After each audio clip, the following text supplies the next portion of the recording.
Item SCP-234 Object Class Euclid Special Containment Procedures SCP-234 is studied at Containment Area 6234, which encompasses the 300-meter radius Red Zone of SCP-234. The main laboratory building within the Red Zone is built as an open-air structure with no doors or closed windows. No closed containers or spaces of any kind are allowed within the Red Zone of SCP-234. Any space which inadvertently becomes closed within the Red Zone is to be declared a Class C emissions hazard and must be remotely destroyed on site following mandatory evacuation of the laboratory area. Personnel trapped within a closed space are to be considered lost. Experimentation with SCP-234 may only be performed with express prior permission from at least two level for personnel.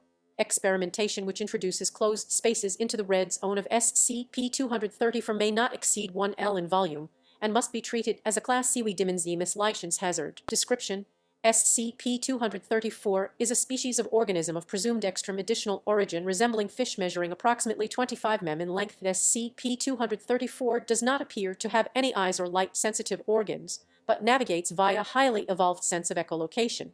It maintains buoyancy via a gas-filled organ similar to a swim bladder, which allows it to float in the air, and exhibits behavior consistent with an omnivorous scavenger organism, though to date it has not been observed consuming any terrestrial organic matter. SCP-234 appears to only be able to exist within a closed, air-filled space, and will spontaneously come into existence whenever such a closed space exists or is brought within the Red Zone, an area of approximately 300-meter radius in a remote area in the mountains near redacted.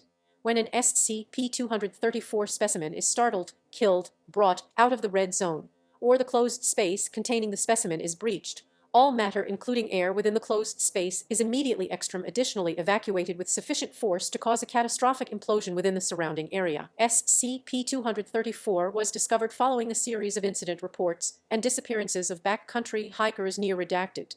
A Foundation survey team sent to the area inadvertently created a closed space with a standard adverse weather camping tent, whose subsequent implosion resulted in the disappearance of 11 research personnel and severe injuries to an additional two agents.